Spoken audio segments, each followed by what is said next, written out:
तारापुराच्या आसमंतात चैती पुनव उगवली. काशीनाथ सानप व शंभू शिंदे गडीवरचा आडाचा दिवसभर गाळ काढून काढून थकले होते.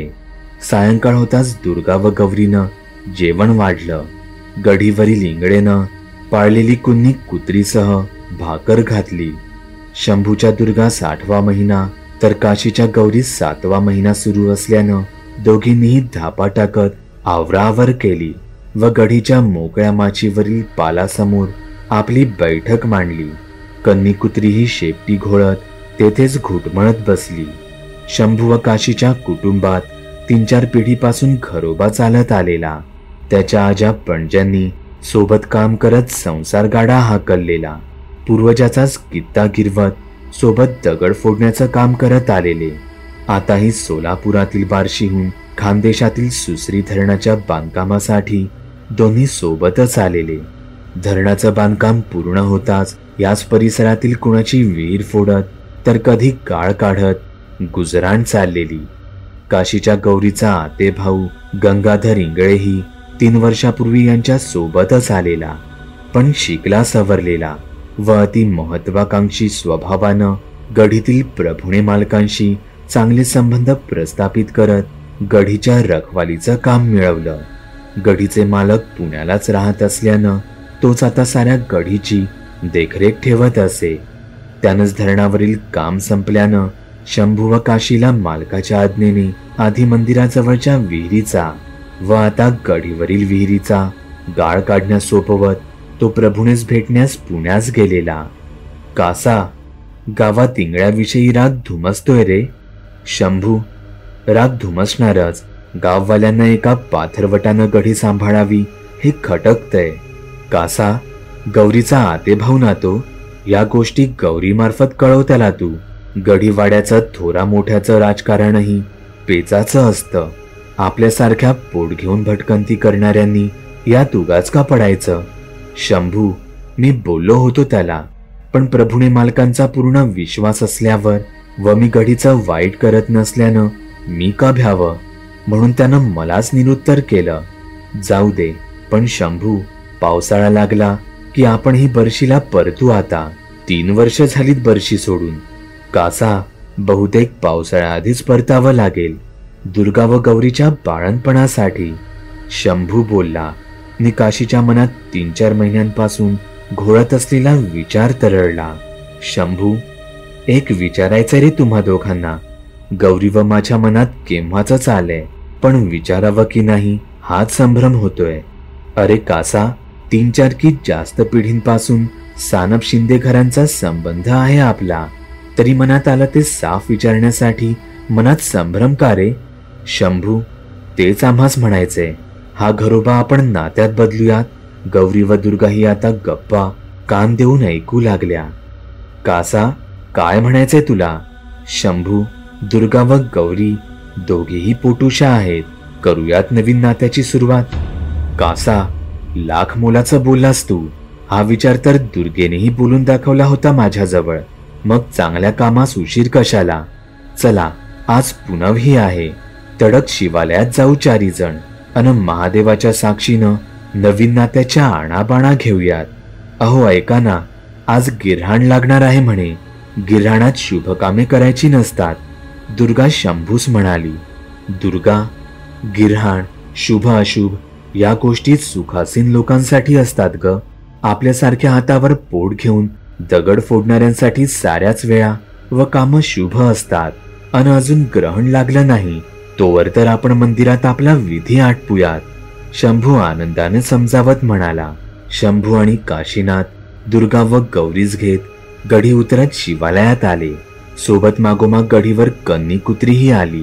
पालातून आणलेल्या चंदनानं व मंदिराजवळील झाडाच्या बेलपत्रानं महादेवाची पूजा केली. मंदिरातच शंभूनं गौरीच्या पोटावर हळदी कुंकू लावलं. गौरी, मुलगी झाली तर आमची व मुलगा झाला तर तुमचा म्हणत आनंदानं पुजलं.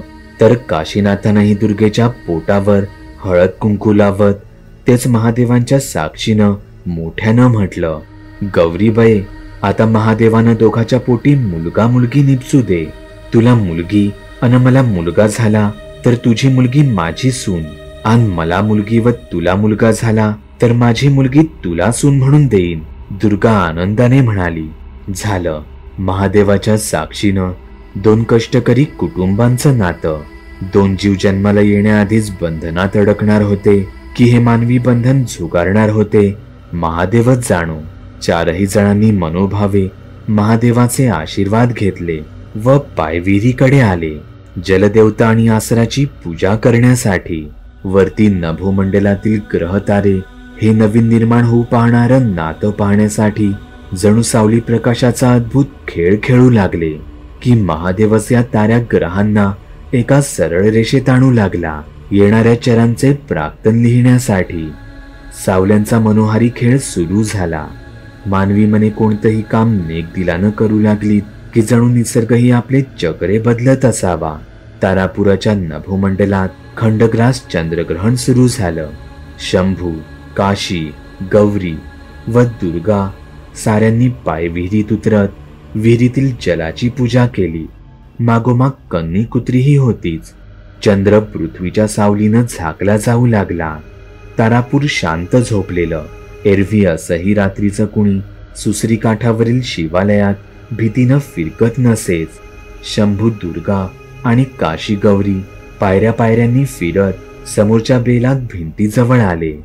गौरीनं समोरच्या भिंतीस हळदी कुंकू लावलं. काशीनं तिचं अनुकरण करत हात जोडले. नि अचानक वरती शिवालयाची घंटा वाऱ्यानं जोरजोरात वाजू लागल्या. सुसरीकडे लांडगे, कोल्हे आरडू लागले. चित्रविचित्र आवाज. अचानक काशी पूजा करत असताना पाषाणाची भिंतच अचानक वर सरकू लागली. झाल्या प्रकारानं गौरी हादरली व चक्कर येत अंधारात पडू लागली. दुर्गा व शंभूनं तिला उचलत वर आणलं. वडाखाली बसवत शंभूने दुर्गेस तिच्या जवळ बसवलं. दुर्गा, गौरीवर लक्ष ठेव, मी विहिरीकडून काशीस आणतो, पण लक्षात ठेव तोवर इथंच थांब. शंभू विहिरीत उतरला.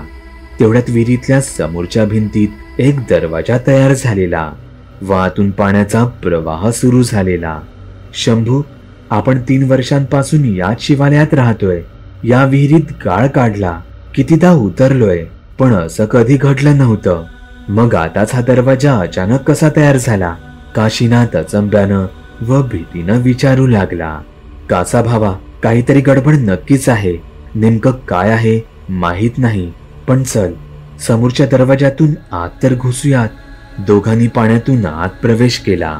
तोवर तर मागोमाग अंधारातून कन्नीही आलीच. भिंतीला दरवाजा ओलांडून प्रवेश करताच माग भिंतीचा दरवाजा आपोआप क्षणात बंद झाला. दोघेही थरथरले. समोर पाणी वाहणारी गुहा जणू. मागचा दरवाजा बंद झालेला. शंभू, बघ, मागचं दार बंद झालं. आता बाहेर निघणार कसं? काशीने घाबरत विचारलं. कन्नी जोरात भुंकू लागली. तिचा भुंकण्याचा आवाज परावर्तित होऊन जोरात गुहेत घुमू लागला. कन्नी, चूप रहा, शंभू बोलला. बाजूला कुठं बाहेर पडण्याचा मार्ग आहे का शोधू लागला. भयानक कराल शांतता. अंधारात पाण्याचा आवाज फक्त व चांदण्याचा बारीक कवडसा. काशी पूर्ण घाबरून मागं फिरू लागला. आपण नाहक मध्ये प्रवेश केला. आता बाहेर कसं पडणार?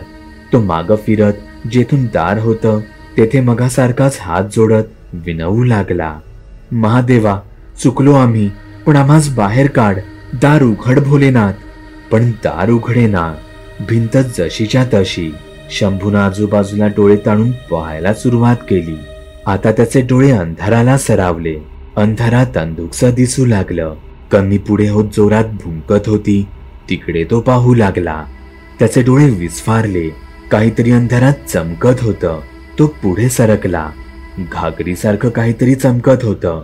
तो भीत भीत पुढे सरकलाच. जिकडे तिकडे घागरीच घागरी पडलेल्या. त्यानं एका घागरीवरचं जड झाकण उचललं. मी तो अवाक झाला. आत पिवळे धम्मक रुद्राक्ष.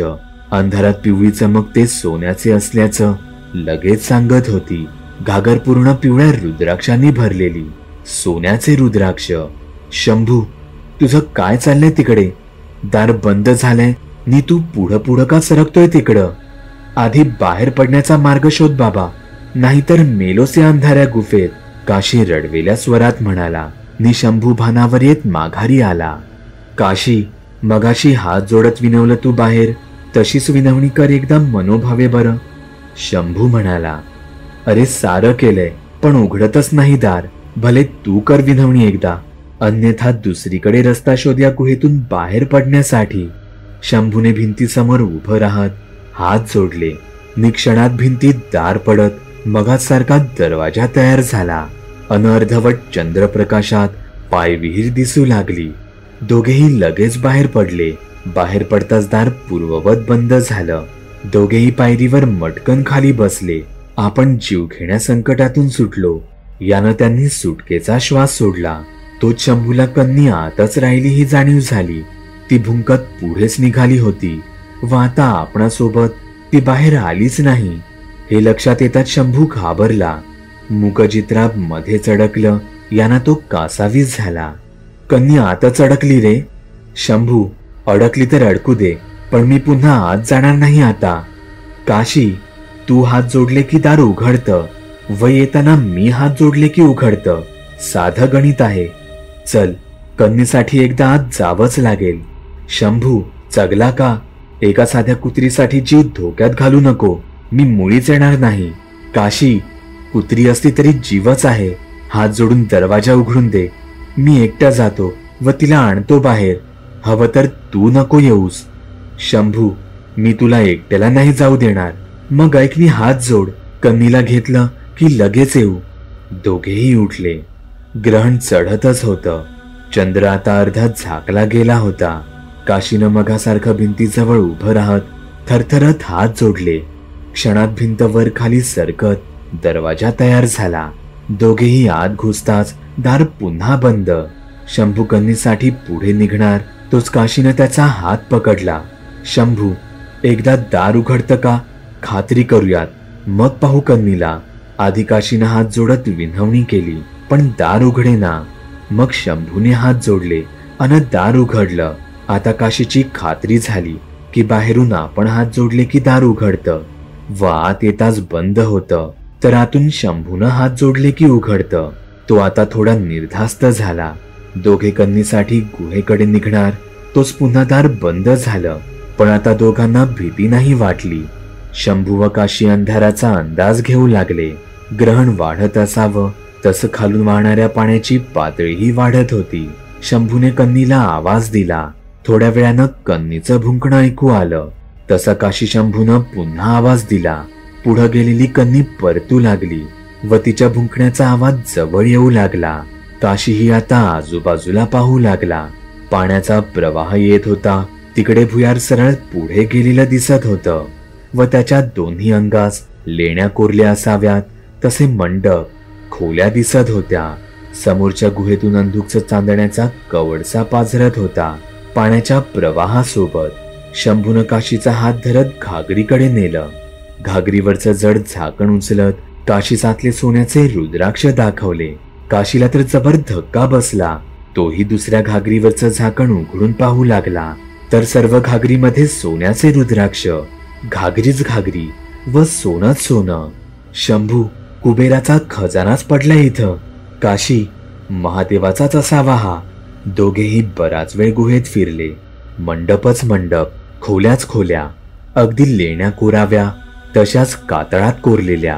पुढे पुढे सरकताच खोल्या आटोपल्या व समोर फक्त भुयारी मार्ग. 4-5 माणसं सहज चालत जातील असा दूर दूर गेलेला. शंभू खाली उतरला. पाण्याची पातळी आधीपेक्षा कमी झालेली दिसली. तो पाण्यातून पुढे सरकणार तोच त्याच्या पायाला काहीतरी गुंडाळलं गेलं. पाण्यापेक्षाही अधिक थंड स्पर्श. शंभूनं पाण्यात हात घालत शेपटी पकडली व जोरात खेचत गुहेच्या भिंतीवर आपटून दूर भिरकावली. तोच पुन्हा दुसऱ्या पायाखाली विळखा.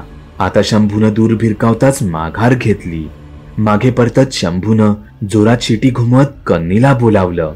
कन्नीचा जवळ आलेला भुंकण्याचा आवाज आता पुन्हा दूर वाटत होता. पुन्हा शिटी घुमवली व आवाजावरून कन्नी परतते हे जाणवलं. मगाच्या खोलीत शंभूनं काशीकडे पाहिलं तर त्यानं दोन्ही हातात एक एक घागर उचललेली. घागरी उचलल्या जात नव्हत्या. काशी, घागरी खाली ठेव व मुठीत मावतील एवढंच घे. म्हणत त्यानं दुसऱ्या घागरीतून दोन्ही मुठी रुद्राक्ष भरल्या. काशी, पोटासाठी लागणारं मुठभर घेणं ही चोरी मानली जात नाही, पण त्या उपर मोह झाला की चोरी आलीच. हा खजाना कुणाचा आहे माहित नाही, पण आपलाही नाही, म्हणून घागरी ठेव व मुठीच भर फक्त, म्हणत शंभू दाराकडे आला. तोवर कन्नीचा आवाजही जवळ आला. शंभूनं भरल्या मुठीत जोडत विनवलं अन दार उघडलं. मागून काशीही मागोमाग बाहेर आला, पण घागरी ठेवण्याचा त्याला मोह झालाच नाही. पायरीवर बसताच शंभूचं काशीच्या हातातील घागरीवर लक्ष गेलं. काशी, घागरी आणल्यासच तू? नाही सांगितलं तरी? शंभू, ही चोरी नाही भावा, कारण ही तर महादेवाचीच इच्छा असावी आपणास खजाना दाखवण्याची. त्याशिवाय काही दार उघडलं गेलं? काशी ऐक, स्वार्थ चांगला नाही. परत जाऊ अन घागरी ठेव. मुठीभर रुद्राक्षही जन्माचं दारिद्र्य दूर करतील आपलं. अन वाटलं तेव्हा पुन्हा मुठमुठ घेऊ, गरजेपुरतं. चल पुन्हा जाऊ व घागरी ठेवू. अन कन्नीही अजून आतच आहे, तिलाही आणू. तारापुरातील नभोमंडपातील खंडग्रास ग्रहण सुटत पूर्ण चंद्र दिसत होता. गावात अर्जुन मांग दे दान सुटे गिऱ्हाण चा पुकारा करत गल्लीत फिरू लागला असावा. काशीची इच्छा नसताना तो घागरी परत ठेवण्यासाठी उठला. भिंतीजवळ येत तो घागरी खाली ठेवत हात जोडत विनवू लागला, पण आता भिंत सरकेना. काशी चक्रावला. मघासारखी भिंत सरकत नाही. कासा, घागरीचा मोह त्याग व मनोभावे आळव, भिंत सरकेल. काशी पुन्हा हात जोडून विनवू लागला, पण भिंतीला दरार पडेच ना व दार दिसेना. कासा उरकव, आतून कन्नीचा आवाज येतोय बघ. ती पल्याड जवळच आहे वाटतं. अरे पण दार उघडतच नाही तर मी काय करू? काशी कातावून म्हणाला. शंभू उठला व जवळ उभं राहत त्यानं काशीस विनवणी करायला लावली, पण दार उघडेच ना. आता हतबल होत तोही हात विनवू लागला, पण दार हलायला तयार नाही. दोन्ही चक्रावले. आतून कन्नीचा एकसारखा कोघाट चाललेला. शंभू, लगेच उघडणारं दार का उघडत नाही रे? तू सांगत होता त्यानंच असावं बहुतेक. मी मोहात पडत घागरी आणायला नको होत्या. शंभू समजला व तो काशीस घेत वर चढू लागला. तसं तसं मागोमाग विहिरीचं पाणीही वर चढू लागलं. विहिरीच्या बाहेर येतात तर गौरी व दुर्गा दोघेही रडत थांबलेल्या. विहीर तर केव्हाची तुडुंब भरलेली होती, म्हणून गौरी शुद्धीवर येताच दोघेही आपापल्या नवऱ्याच्या चिंतेने रडत होत्या. पण विहिरीत असताना शंभू व काशीस विहिरीत पाणी जाणवतच नव्हतं. बहुतेक दारातून गुहेतलं पाणी बाहेर पडत विहीर भरली असावी. आता ही विहीर सबडब करत पाणी महादेवाच्या मंदिराजवळ पोहोचलेलं. चौघे झालेल्या चमत्कारांनी निकी भौगोलिक घटना, विज्ञान, निसर्ग यांच्या अद्भुत अगम्य योगानं भयभीत झालेले साऱ्यांनी पुन्हा महादेवाचं दर्शन घेतलं व घागरी घेत गढी चढू लागले. काशी, एकच वाईट वाटतंय, कन्नी आत कोंडली गेलीये. तिचं मरण अटळ आहे. मुकजित्रा पाण्यातच गुदमरून पडेल, कारण दार बंद होताच पाणी साठत वाढत जाईल. तिला निघायला जागाच नाही. आपण नंतर गेलो तेव्हा तिला आधी बाहेर काढायला हवं होतं. शंभू कळवळू बोलत होता, पण काशी घागरीच्या हव्या हव्या वाटणाऱ्या जड ओझ्यानं वेगळ्याच तंद्रीत होता. वर पालावर येताच घागरी कुठं ठेवाव्यात हा प्रश्न पडला. काशी, आता या दोन्ही घागरी कुठं लपवणार? शंभू, आता सर्व बाडबिस्तरा गुंडाळून बार्शीला निघूयात. मूर्ख आहेस काशी तू? असं आडाचं काम मध्यावर सोडून अचानक गेलो तर इंगळ्यास व तारापूरलाही शंका येईल. इंगळे थेट बार्शीलाच येईल. तेही खरंच. मग कुठे ठेवायच्या या घागरी? आता लगेच रुद्राक्ष विकणं तर त्याहून धोक्याचं. यांना तुर्तास लपवणं हेच या घडीला योग्य राहील. काशीच्या डोक्यात काहीतरी आलं. त्यानं घागरी उचलल्या व शंभूला सोबत घेत माचीवर गढीत शिरला. इंगळे नसल्यानं गढी सुनी व उघडीच होती. यांच्याच भरवशावर. तसं गढीत प्रभूने मालकाचा सामान नव्हताच, नुसता कामापुरता सामान व इंगळेचा बाड बिस्तरा. काशीला गढीचं तळघर माहीत होतं. गढीच्या आत मागच्या बाजूस खोल उतरल्यावर 2 मजले होते. खालच्या मजल्यावर अंधारात तळघराची खोली होती. तिथे महिनोन महिने कुणी फिरकेना. दिवसाही टरकायचे जायला. या तळघरात एक जिवंत पाण्याचं टाकं होतं. नैसर्गिक, कायम थंडगार पाणी राहायचं इथं. टाकं 10-12 फूट खोल, अगदी सुसरीच्या पातळीला असावं. काशी व शंभूनं हे पाहिलं होतं. काशीनं दोन्ही घागरीतले मूठभर रुद्राक्ष काढले व घट्ट झाकण बसवत फडक्यानं बांधत घागरी पाण्यात सोडल्या व सकाळ व्हायच्या आत माचीवर आले. शंभू, आता कुणालाच काही शंका नाही येणार व आधीच भेसूर गढीत आपला खजाना सुरक्षित राहील. फक्त काढण्यावेळी तेथून काढणं थोडं मुश्किल राहील. पण इंगळे राहिला तर आपण येऊ शकतो व इंगळे नसला तर इथं दुसरं कोणीच राहणार नाही. म्हणजे काढणं सहज सोपं. सकाळ होताच माचीवर पालासोबत कन्नी हजर होत जोरजोरात भुंकू लागली. तिच्या भुंकण्यानंच शंभूला जाग आली. काशीही उठला. तिला जिवंत पाहताच दोघांना आश्चर्याचा सुखद धक्का बसला. ती तर सारखी भुंकत होती. शंभूनं दुल्लीतली शिळी भाकर तिला टाकली व हात फिरवत शांत करण्याचा प्रयत्न करू लागला. तिचा आवाज कमी झाला तरी भुंकणं सुरूच होतं. काशी, चल बाबा, आपलं काम सुरू करू, गाळ काढण्याचंच. शंभू, आता गरज काय आपणास गाळ काढण्याची? काशी मनात मांडे खात म्हणाला. कासा, मूर्खपणा करू नको. गाळ काढण्याचं काम लवकर पूर्ण करू, मग हळूच दुर्गा व गौरीच्या बाळणपणाचं निमित्त करत बार्शीला प्रयाण करू. तोवर उतावीळपणा करू नको. शंभूनं काशीला समजावलं. शिवालयात मात्र गर्दीच गर्दी उसळली होती. सकाळी तुरळक लोक दर्शनाला येत, पण आज जे आले होते त्यांनी अख्खा तारापूर पाचारण केला. गाळ काढूनही पायविहिरीला जेमतेम पाणी आलं होतं. पायऱ्याच्या खालच्या चोंधीत 1.5-2 पुरुष, पण आज तर अख्खी पायविहीर सबडब करत शिवालयापर्यंत पाणी अचानक झालेलं. त्यानंच पाहण्यासाठी तो हबाग गर्दी झाली होती. माचीवरून कन्नी खाली पळत जात विहिरीजवळ एकसारखी भुंकत होती. पण गर्दीत तिच्यावर कोण लक्ष देणार? जो तो पाणीच पाहत होता. तोच वर्षातून एखाद वेळी येणारे महंतही अचानक आलेले. लोक त्यांच्या भोवतीच गर्दी करत अचानक पाणी का वाढलं म्हणून विचारणा करू लागले. बम बम भोले, भोले की कृपा, कल चंद्रमा ग्रहण था. इस सृष्टि में बहुत सी ऐसी घटनाएं होती जो मनुष्य की समझ के परहेज होती है. आया है वैसे अपने आप चला जाएगा शायद. ऊपरी हिस्से में बनी बांध का ही होगा कोई झरना. महंतांनी लोकांना समजावलं. वडाखालून महंत उठले व गाभाऱ्यात जाऊन ध्यानस्थ झाले. कन्नी अजूनही विहिरीकडे पाहत भुंकतच होती. पण लोकांना वाटलं वाढलेलं पाणी तिलाही अचरजमध्ये टाकत असावं व त्यानंच ती भुंकत असेल. शंभू व काशी मुद्दामून भीतीने मंदिराकडे फिरलेच नाही. गढीवरील आडात उतरत गाळ काढायला सुरुवात करणार तोच त्यांना खालचा गाळ उकरलेला दिसला व त्या ठिकाणी बराच ओलावाही दिसला. काल सायंकाळी काळात एक मोठा खडक लागला होता. तो जाता जाता अंधारात दोघांनी ताकद लावत बाजूला सारत काम थांबवलं होतं. त्याच ठिकाणी गाळ उकरल्याच्या खुणा होत्या व काल पावे तो आडात साधा ओलावाही नव्हता. पण आज त्या उकरल्या बाजूलाच झीर लागला. तशी काशी व शंभू गाळ उपसत खाली खोदतच राहिले. सायंकाळ पावे तो आडात बरंच पाणी साचलं व दोघांनी आनंदाने काम थांबवलं. माचीवरील पालावर परतताच गंगाधरही पुण्याहून परतल्याची त्यांना माहिती कळाली. शंभू रात्री अंथरुणात पडल्या पडल्या विचार करू लागला.